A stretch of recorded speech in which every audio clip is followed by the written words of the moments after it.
Welcome to another edition of the Dementia Care Partner Talk Show. Now, here's dementia care expert Teepa Snow and your host, Greg Phelps. Hello and welcome to the Dementia Care Partners podcast. I'm your host, Greg Phelps, along with dementia care expert Teepa Snow. And Teepa, there's a TV show about our topic today, and it's called Hoarding. Senior hoarding issues are tough for carers to manage, both physically and emotionally. And anybody who's watched the show knows that the path forward is full of landmines.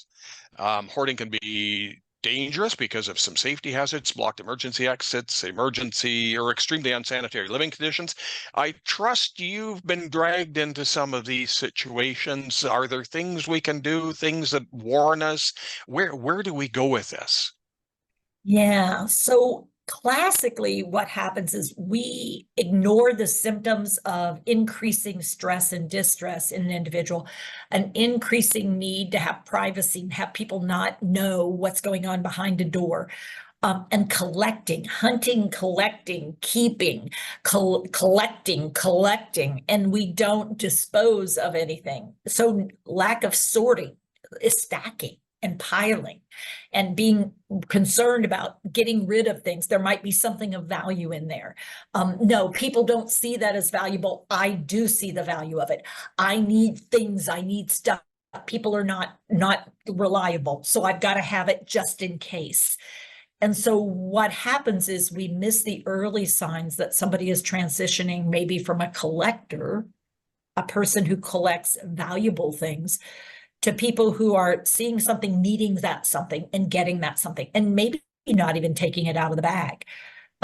Or I didn't finish my lunch, but I might need it. I might get hungry later, so I'm going to keep it.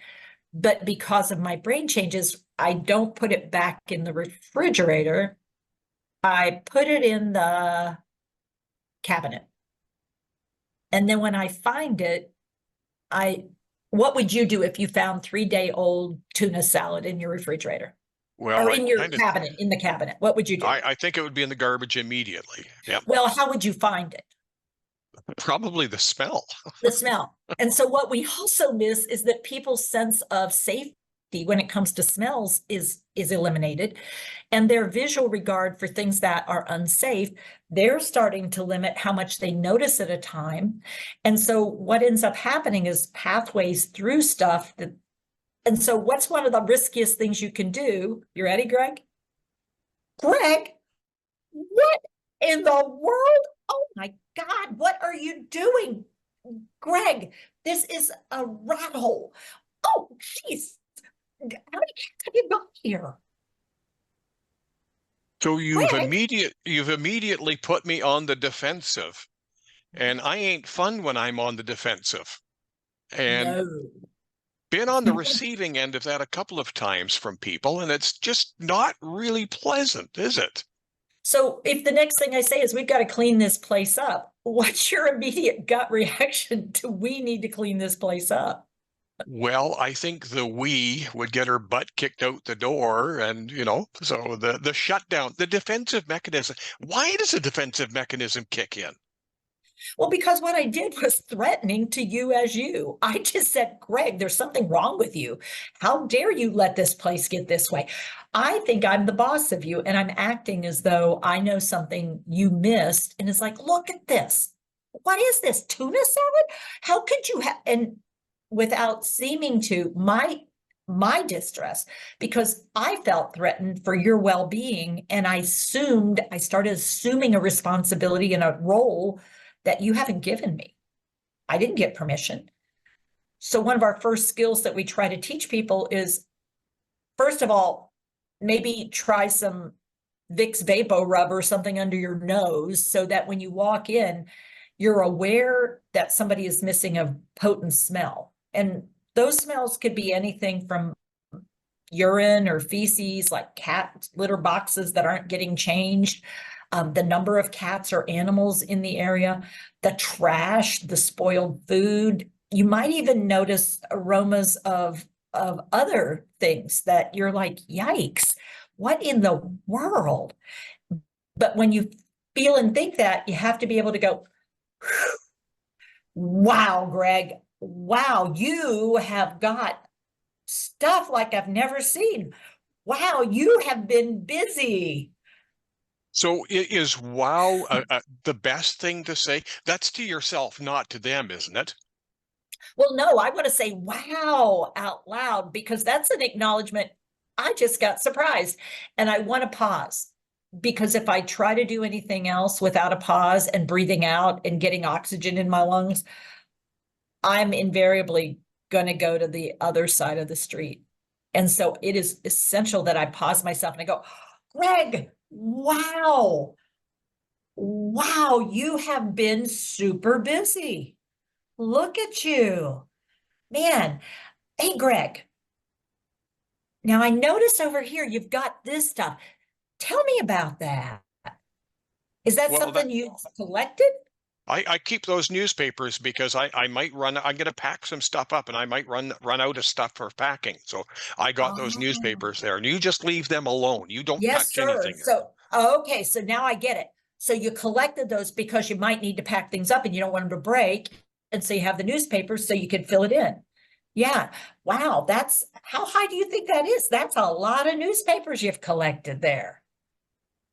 And, So and acknowledging is part of the, like, you didn't just leap in on me. You sort oh, of tried to find a way to move side. Like you're going to do a lot of dancing in your position, are you not? I am. And I will say Tap that not dancing. everybody, yeah, tap dancing, and not everybody's set up to tap dance because my distress over, oh my gosh, I had no idea. Or this is the fifth time I've tried to help and we're back where we were. And it's like, yeah, that repeating pattern, it's probably time to switch and do something different. Because what I've done hasn't worked and I've got to acknowledge I can't fix what's going on in their brain. And I'm having trouble getting the environment to be the way I want it to. And I've spent a lot of time and it's not working. I've got to be careful. My own frustration with lack of progress isn't coming between us because then I start pushing an agenda. And so I may need a substitution. I may need another person to step up here because I'm done for right now. I need a break. Is there a time to call in help, Mm. and where can you find that type of help? Because you can't be in every home, and even all the people you train can't be in every home. Yeah. This is where I'd say what we need first is a consultation. We do need to sort of scope out with curiosity, true curiosity, what is going on here? Do you know anything about their history? Do you know anything about sort of the story behind this? Were there ever times of not having things? What has happened recently? And tell me how long ago. So some consultation to try to scope out the support that's present, but also try to better understand. And for that, you need skills. You need your pack skills absolutely intact.